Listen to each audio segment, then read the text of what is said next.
Bismillahirrahmanirrahim. Assalamualaikum warahmatullahi wabarakatuh. Alhamdulillah, wassalatu wassalamu ala sayyidina Rasulillah wa ala alihi wa sahbihi wa mawalah, wa la hawla wa la quwwata illa billah.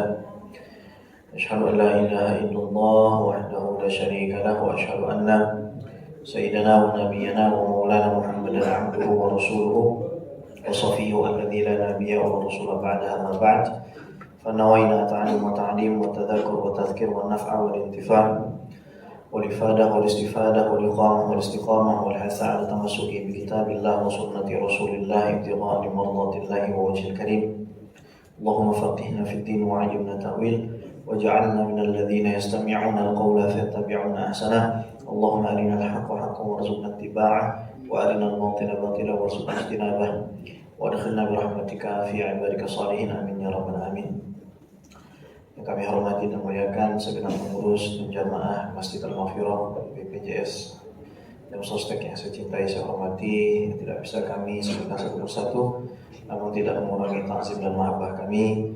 Alhamdulillah, Allah SWT izinkan kita sama-sama hadir di masjid yang kita cintai, kita muliakan ini. InsyaAllah kita akan membahas kitab Aqidatul Awam, dan kita telah sampai kepada pembahasan Nabi Musa alaihissalam. Nah, kita sudah bercerita panjang lebar bagaimana Nabi Musa itu dilahirkan pada tahun pembunuhan. Karena Fir'aun ini membagi tahun menjadi dua. Amul Afwi, tahun amnesti, artinya tidak ada yang dibunuh dari anak laki-laki keturunan Bani Israel, dan Amul Qatli, tahun pembunuhan. Nabi Harun alaihissalam selamat karena dilahirkan di Amul Afwi, abangnya. Sementara Nabi Musa alaihissalam dilahirkan di Amul Qatli. Dan bagaimana Allah Subhanahu wa taala mengilhamkan kepada ibunda Nabi Musa alaihissalam untuk menghanyutkan Nabi Musa alaihissalam sehingga akhirnya sampai di depan rumahnya Firaun, istananya Firaun, sehingga diasuh oleh Firaun sambil dibuntuti oleh kakaknya Nabi Musa alaihissalam yang perempuan. Ketika Nabi Musa sudah mulai menyusu, ternyata tidak mau disusui. Sampai datang kakaknya Nabi Musa mengatakan, mau nggak saya beritahu wanita yang bisa menyusui anak ini. Lalu dibawalah Nabi Musa alaihissalam bertemu dengan ibu kandungnya. Bagaimana juga ketika Nabi Musa itu sudah dewasa, beliau alaihissalam berkeliling Mesir bertemu dengan seorang Bani Israel yang sedang bertikai dengan keluarga Firaun. Lantas Nabi Musa alaihissalam melerai dan memukul daripada keluarga Firaun hingga tewas. Kali kedua Nabi Musa alaihissalam berkeliling, Bani Israel tersebut bertikai kembali dengan salah satu dari keluarga Firaun. Nah, ketika hendak dilerai, Bani Israel berteriak, dialah yang telah membunuh. Akhirnya Nabi Musa alaihissalam lari dari Mesir menuju negeri Madian. Sampai di Madian, Nabi Musa alaihissalam berteduh di bawah sebuah pohon, yang mana pohon tersebut nanti ketika Nabi SAW Isra dan Mi'raj, maka Nabi Muhammad SAW sholat di bawah pohon tersebut. Nah, ini hikmahnya, memang ada tempat-tempat yang penuh keberkahan dan boleh kita itu beribadah di situ. Seperti di Maqam Ibrahim, ya, seperti di tempat-tempat bersejarah, ya. Bagaimana Nabi Muhammad SAW sholat di kota Madinah, sholat di bawah pohon negeri Madian, sholat di Tursina, kemudian sholat di tempat lahirnya Nabi Isa alaihissalam, sholat di Masjidil Aqsa. Itu adalah isyarat, ya, kalau dalam ilmu fikih itu istimbat. Istimbat itu pengambilan hukum, mengambil hukum dari teks, ya. Nanti ada namanya qiyas, artinya menganalogikan sesuatu yang secara tekstual belum tertulis hukumnya kepada yang sudah tertulis hukumnya. Ya, kalau zaman dulu nggak ada namanya bir bintang, nggak ada. Guinness nggak ada. Dengan berbagai macam namanya. Tapi yang ada adalah pengharaman khamr. Dari dalil tersebut diambil kesimpulan bahwa segala sesuatu yang memabukkan haram. Dalilnya sifatnya umum. Nah, ternyata ketika kita melihat bahwa Nabi SAW mengunjungi tempat-tempat yang bersejarah dan sholat di situ, maka kita juga disunahkan untuk sholat di tempat-tempat yang memang ada asarus sholihin atau tempat-tempatnya orang soleh. Ya, begitu juga Al-Imam Syafi'i ketika mengunjungi kuburan Imam Abu Hanifah, Imam Syafi'i juga sholat di situ. Jadi tidak ada masalah. Ini tidak bertentangan dengan apapun. Sementara ketika Nabi mengatakan janganlah kalian jadikan kuburan kalian sebagai masjid, kuburan nabi-nabi kalian sebagai masjid, itu maknanya adalah tempat sujud. Al-Imam Al-Baitawi menjelaskan bahwa maksudnya teman-teman semua, kalau seandainya kiblat kita menghadap ke Ka'bah, kemudian kuburan nabinya ada di sebelah sini, ya kita akhirnya menghadap ke sini. Nah, itulah yang dilarang, itulah yang dikatakan jangan dijadikan masjid. Sementara faktanya bahwa Nabi SAW dikuburkan di kamarnya Siti Aisyah di dalam bangunan, dan para sahabat itu bergantian menyolati Nabi Muhammad SAW sehingga penuh kamar Siti Aisyah. Itu menandakan nggak ada masalah yang tidak boleh meninggikan kuburan apabila di tanah wakaf. Kalau tanah pribadi tidak ada masalah. Bahkan sebagian ulama menyunahkan apabila itu kuburannya orang soleh, apabila kuburannya para nabi, ya.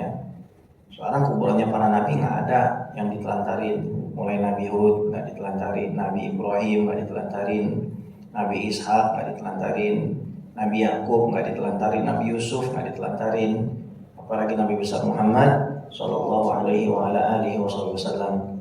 Sehingga akhirnya Nabi Musa alaihissalam menolong dua orang perempuan ditolong oleh Nabi Musa karena tidak sanggup untuk menimba air dari sumur.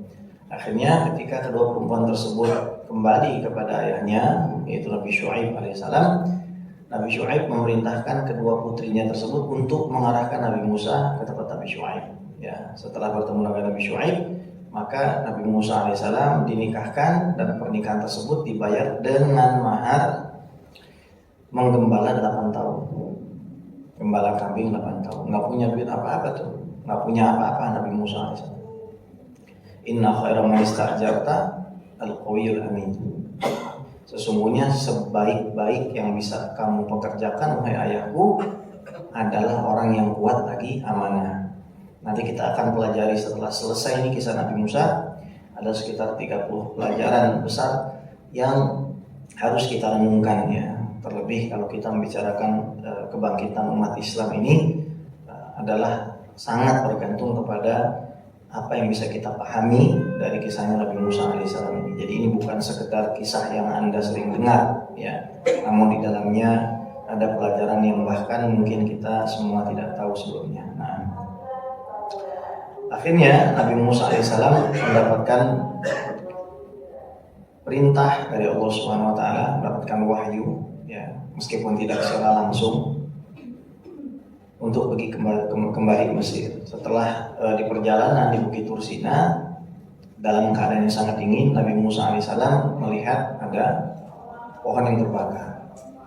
Kemudian Nabi Musa alaihissalam izin kepada keluarganya, saya izin untuk mengambil apinya. Setelah sampai di sana, ternyata Nabi Musa diangkat menjadi seorang nabi dan rasul. Namun di sini belum diwahyukan oleh Allah Subhanahu wa taala kitab Taurat. Belum diwahyukan kitab Taurat. Kenapa? Karena Taurat, Injil, Zabur, teman-teman, itu turunnya langsung satu paket. Al-Quran saja yang turunnya bertahap. Kenapa Al-Quran diturunkan bertahap? Sebagai rahmat kepada umat Nabi. Karena seandainya semua aturan umat Islam pada waktu itu mau dirubah, maka pasti akan teramat sangat berat. Ada dulu itu yang istrinya 24. Istrinya 24. Bayangin kalau langsung disuruh ngurangin jadi 4. Itu kira-kira yang jadi janda 20-nya mau dikemanain? Yang nanggungnya siapa? Bangdai kali yang nanggung. Iya, ya.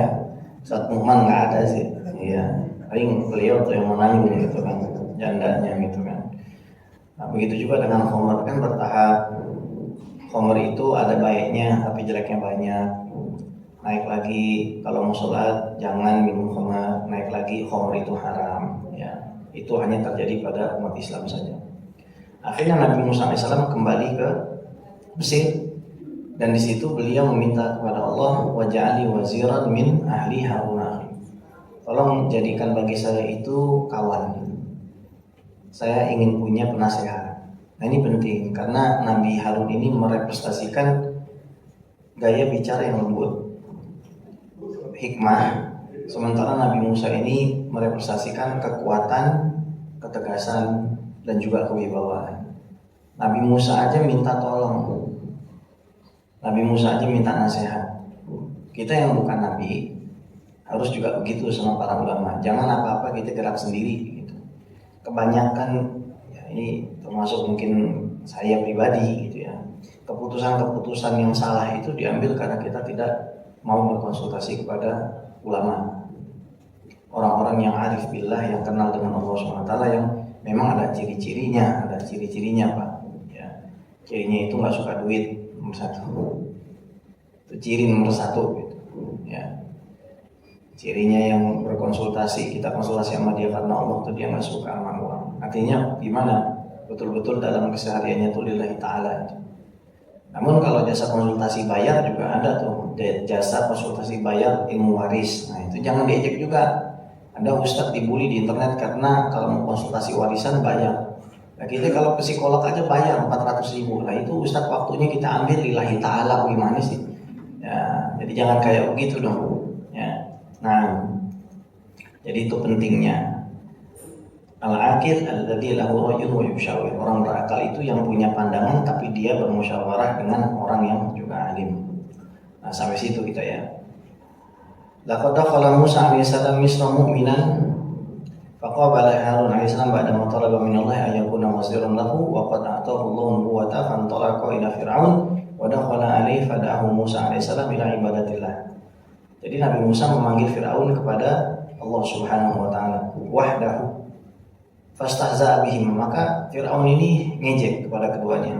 Wa tu'iduhuma bisijni, dan mengancam, kalian berdua ini akan saya masukkan ke penjara. Faqala Musa alaihissalam ala u'tika ad-dalil ala sidqi da'wati. Mau nggak kamu saya kasih bukti kalau saya ini benar? Nah, jadi segala suatu pernyataan kita juga harus didukung oleh dalil dan bukti. Gitu. Kami waktu di Al-Azhar diajarkan begitu, anta qabla an taqula syai'an aw tulqi ra'yan lazim ayyakuna hunaka dalil lak. Inti sebelum ngomong apa aja segala macam inti harus pastikan bahwa inti punya dalil. Apa dalilnya gitu. Hal ini berlaku dalam berbagai macam bidang sebenarnya. Kalau kita nggak punya dalil jangan ngomong. Itu namanya waham. Ya, itu namanya waham. Artinya 1-49%, bukan 50%. Kalau 50% itu ragu. Tapi kalau orang punya dalil, minimal dia itu 51% sampai 99%. Kalau sudah 100% itu namanya yakin. Ya. Kemudian fa'ajaba Fir'aun bala. Kata Fir'aun silakan.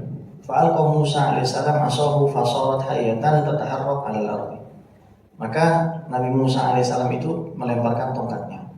Maka berubah menjadi ular. Ya, tataharrak 'alal ardi, yang bergerak di permukaan bumi.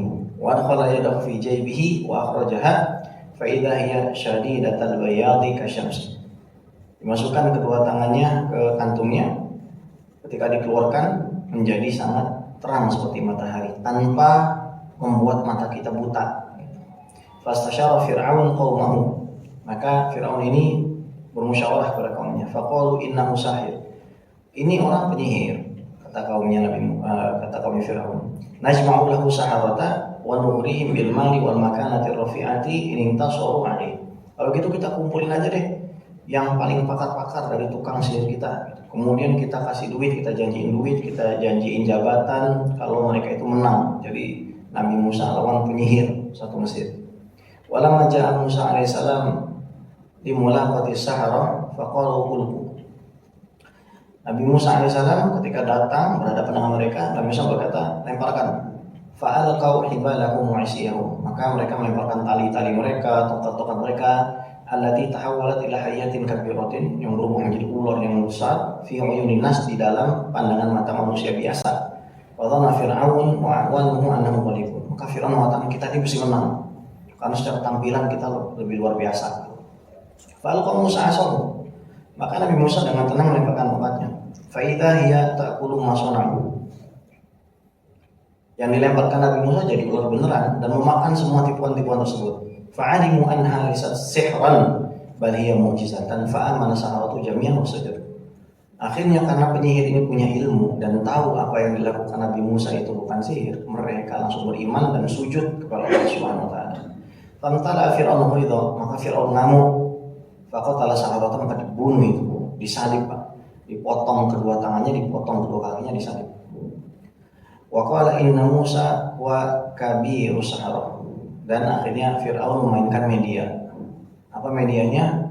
Ya corong-corongnya mengatakan bahwa Nabi Musa itu adalah ketuanya para penyihir. Itu Musa itu sebenarnya ketua penyihir, disebarin gosip kayak begitu, ya. Auhallahu ila Musa alaihissalam ayakhruja min Mesir. Kemudian Allah ayyukan, udah kamu keluar aja dari Mesir. Wa ma'ahu Bani Israil. Dan Bani Israil juga harus kamu ajak. Qasirina Allah Filistin, untuk pergi ke Palestina. Nah ini jadi masalah nih.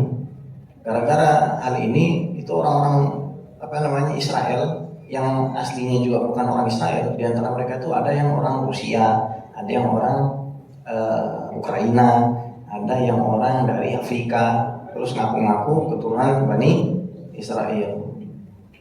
Gara-gara ada genosida dari Hitler, katanya mereka ke sana tahun 48, akhirnya berikrar bahwa ini negara Israel. Begitu deh, ya.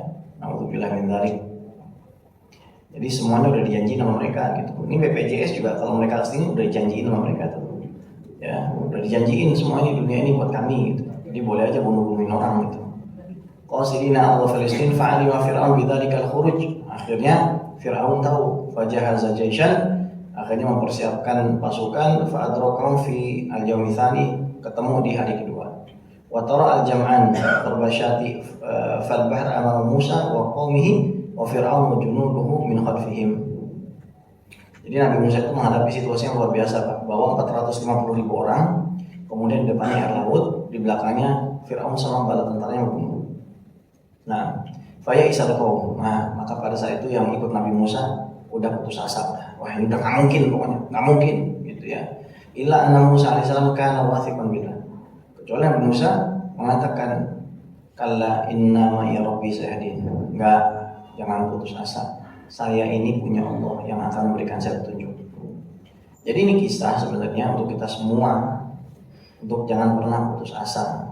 Itu surat Al-Kahfi yang kita baca sebenarnya kan juga memberikan pesan yang sama, Pak. Bukan pada kisah Nabi Musa dan Nabi Khidir saja bahwa dalam mencari ilmu nggak putus asa, tapi kisah Ashabul Kahfi itu memberikan kita pelajaran bahwa terkadang sesuatu yang kita anggap mustahil, impossible itu bisa menjadi sesuatu yang mungkin atau possible. Kalau kita percaya sama Allah, kita tetap tegak lurus, istiqomah di jalan Allah. Jangan maksiat aja intinya itu.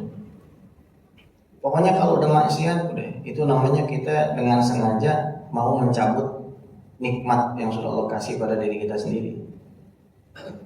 Jangan nih, kalau kita maksiat langsung tobat minta ampun sama Allah.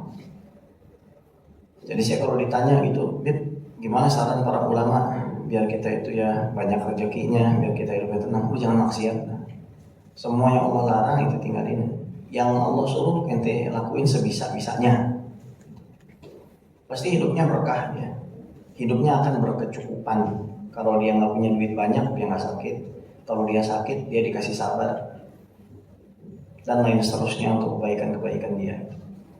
Fa'amara rabbuhu ayadriba bi'asaf al-bahr fanshaq al-bahr. Maka Nabi Musa diperintahkan Allah memukulkan tongkatnya sehingga akhirnya lautan itu terbelah. Wa kana kullu firqin katudil azim. Maka setiap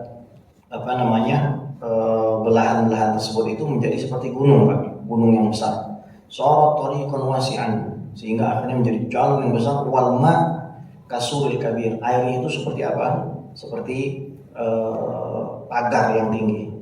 Fasalaka Musa alaihissalam wa qaumu fanadhara Fir'aun lamma hadatha wa amara junudahu bil 'ubur khalfa Bani Israil. Jadi Fir'aun udah melihat kayak gitu tuh masih aja nggak percaya gitu. Jadi udah dibuktiin terus sama Allah SWT, mulai dari Nabi Musa yang bisa ngeluarin ular yang tangannya itu bercahaya, mulai dari tukang sihir yang beriman sama Nabi Musa, sampai ngelihat lautan belah itu masih nggak percaya.